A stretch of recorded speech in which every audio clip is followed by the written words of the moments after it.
Chapter 8.3 is going to be now dealing with what we call the inverse of a square matrix, and the objectives that we want to be able to walk away with are the following. We want to be able to understand what an inverse matrix is and what an identity matrix is. You're going to want to complete the process of finding the inverse matrix of another. And then what we're doing this whole while is to be able to continue to build our skills so we can be successful in solving systems of equations. Don't forget the link that we drew in Chapter 8.1. That link of matrices can be used to solve these systems of equations that otherwise could take a very long time, but we're going to be using technology to solve instead. So warm-up number 1 here, I do want you to give this a try and think about it. But your first thing is, what is the additive identity? That would be for a 3 by 3. So remember, those additive identity matrices are going to be of the same dimension, and it's just going to be all zeros. Because when we add these entries of this matrix to some sort of matrix A that's a 3 by 3, what's going to happen is it's just going to maintain all of its values, right? So we do notate identity matrices as capital letter I, as your notes from the last section indicates. And what we would just get is this A itself. That's why we call it an identity, because it keeps the identity. What is the multiplicative identity? That would be for a 3 by 3 matrix. Okay, so just recall from the last slide that we had, if we had a matrix A and we multiplied it by a matrix I, what would that I look like? Well, recall from your notes that it's going to be the same dimensions, but then a diagonal of 1s where we all have zeros here. Do recognize this as also what we would work for with the reduced row echelon form, RREF. Okay, so here that is. A multiplicative identity matrix is a square matrix which has 1 for all the elements in the diagonal and 0 for all other elements. It is notated with that I, as I just kind of said. And here would be an example of identity matrix that was a 3 by 3, a 4 by 4, and you can see how this would continue on. Why is this called the multiplicative identity? What I would like you to see right now, and I did ask you to do this before, but I'm going to do it fully right now so that for sure everyone does see this result. If I do take these and I multiply them by each other. Okay, so first of all, we do know that this is a 2 by 2, and this is a 2 by 2. So yes, we can multiply them, and our new dimensions is going to be a 2 by 2 matrix. So we're going to have A1, 1, A1, 2, or I suppose I should call this C. Okay, and then we're going to be in row 2 now, so I'm going to have a 2, 1, C, 2, 2 for row 2, column 2. Okay, so recall that this thing right here is going to be taking the row 1 of our first matrix times the column 1 of our second matrix. So 2 times 1, which is 2, plus 3 times 0. So 2 times 1 plus 3 times 0. And then this entry right here is going to be row 1 times our column 2. So we're going to take that row 1 multiplied by this column 2. So this time, 2 times 0. It's going to hit up that 0, and then plus 3 times 1. Okay. If we were to simplify that top row, what you are going to see is those would cancel out. These would cancel out, so we're going to get that 2, 3. Okay, so you're seeing that, yeah, we are starting to see that A times I is going to just get us A. All right, so then negative 4 times, we're in this row 2, right? So it's going to be row 2 to column 1. So negative 4 times 1 plus 5 times that 0. So you can see where these zeros are really affecting us here. And then finally this last one is going to be that row 2 against this column 2, so negative 4 times 0 plus 5 times 1. So here those cancel out, these would cancel out, you got your negative 4, 5. So you can see very clearly, yeah, this is an identity matrix that maintains the identity of what you're multiplying it to. Alright, so this inverse matrix. Now that we know the identity matrix, which was one of our objectives, another of our objectives is to understand what the inverse matrix is. So the inverse of a non-singular, a singular matrix would just be a 1 by 1. Okay, so we're not talking a 1 by 1. We're talking any matrix beyond that order. So a non-singular matrix A is notated as matrix A to the negative 1. We've seen this notation before. Again, when we did the inverse of trig functions, we had sine to the negative 1. This is just our way, when we are doing inverse functions, to the negative 1 exponent of notating, hey, this is an inverse and it does something special. So if you take a non-singular matrix A times a to the negative 1, so it's inverse, or you do the inverse times the matrix, we're going to get our identity matrix. Okay? So the definition of an inverse matrix, well, if you multiply one matrix by its inverse, what we are going to get is the identity. And that defines what an inverse matrix is. These are going to be very useful to us when we're solving our systems of equations. So for example, number 2 here, it says our directions were to show B and A are inverses of each other. So what I need to do is I need to show, then, that they are going to be equal to that identity matrix when I multiply them together. So you will have to do both ways. So it's going to be a little bit tedious, but I only have you do so many. So you are going to have to go both ways. You're going to have to go A times B and B times A to make sure that both ways is going to get us this identity. So here I go. I'm going to take 1, negative 1, negative 1, 2. So I'm going to do A times B first. And what I'm checking again, what I'm thinking is, if they are inverses, they equal our identity. It's going to be a 2 by 2 with a diagonal of 1s, all other values 0. So here's my other one. So I'm going to take, now I do know that this is a 2 by 2, 2 by 2, so these match, so I am expecting a 2 by 2 here. So I'm going to take 1 times 2 plus negative 1 times 1, so I'm going to get 2 plus negative 1, which is going to give me 1. Okay, this second entry here is going to be my row 1 against column 2, because it's going to be C1, 2. So 1 times 1 plus negative 1 times 1, that's going to get us 0. So I will write that out. We have 1 times 2 plus negative 1 times 1. This thing right here was going to be 1 times 1 plus 1 times negative 1. Alright, now we're in the row 2, so we're going to be using row 2 against column 1. So negative 1 times 2 plus 2 times 1. We are going to get negative 2 plus 2 is going to be 0. And then finally this last entry in row 2, column 2, row 2 against column 2, negative 1 times 1 plus, and then 2 times 1, we're going to get 1. Okay, so this did check out. Alright, now we got to try B, A. So again, I apologize, this is a little tedious that you have to go both ways, but that is by definition what we have to do to check that it is true. We have 1, negative 1, negative 1, 2. So we're going to take 2 times 1. So 2 times 1 plus 1 times negative 1. What you're going to see here is we're going to get 1. Okay, row 2 against column 1, we're going to get, sorry, this is getting kind of bunched here. We have 2 times negative 1 plus 1 times 2. 2 times negative 1 plus 1 times 2. That's going to be this entry right here, which is our 0. And then we have 1 times 1 plus 1 times negative 1. That's going to be our 0. 1 times negative 1. 1 times negative 1 plus 1 times 2. That's going to get us our 1. Alright, so yes, show that B and A are inverses of each other. We have just done that. Someone could see here. You could just write the definition for someone. If you take the multiplication of them and you get the identity, then they are inverses. You can see here that I have done that, and so therefore they are inverses.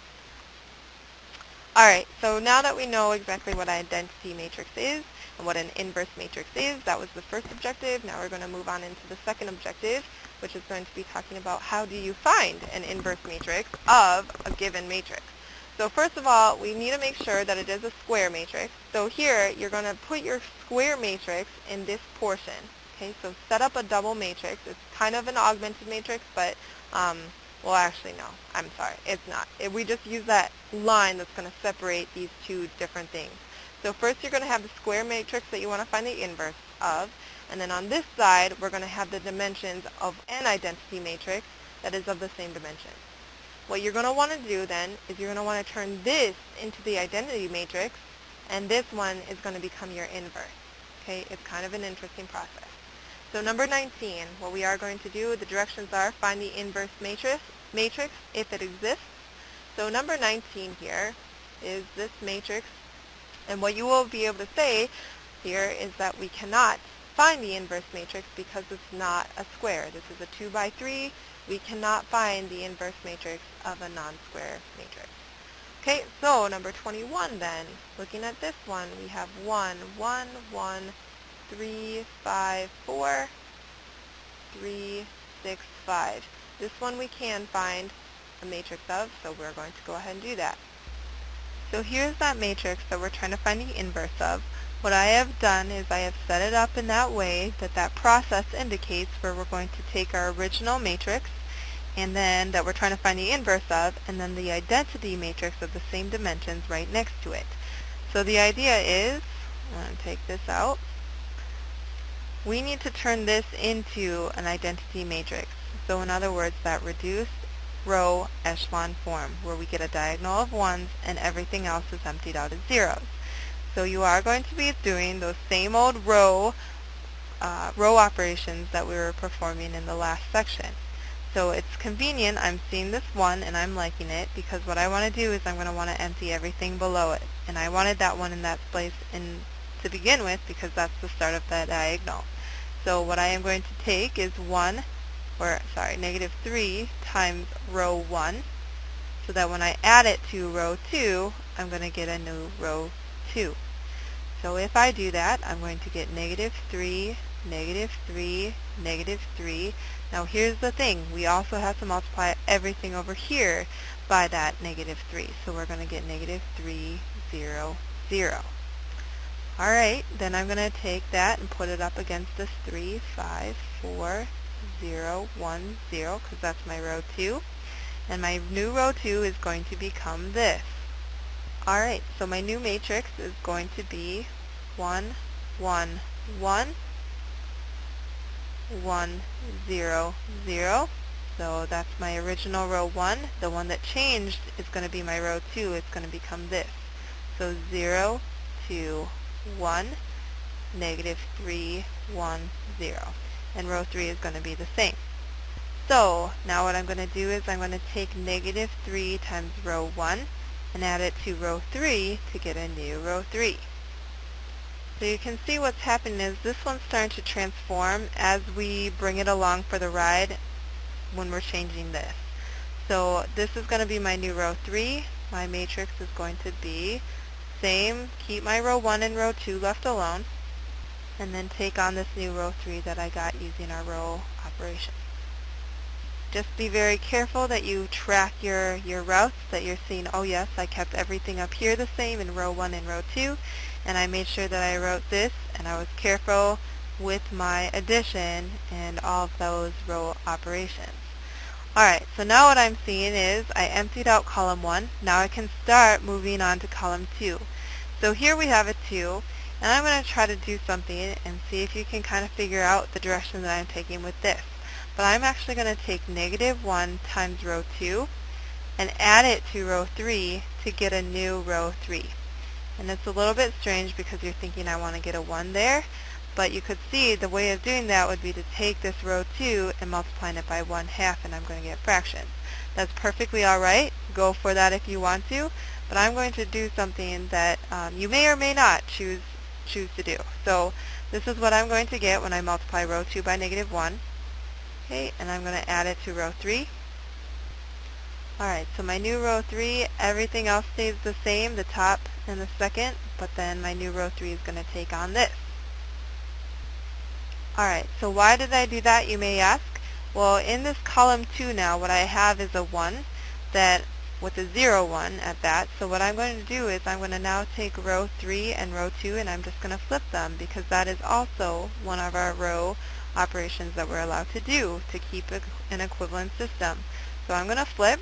Row 1 is going to stay the same, but this is going to be where I write row 3 now because it's going to take on the row 2 position.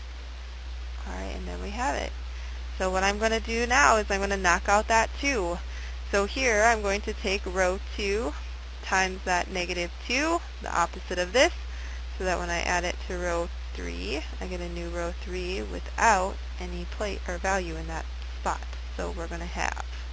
So our new matrix is going to become, alright, now I'm going to take negative 1 times my row 3 to get a new row 3.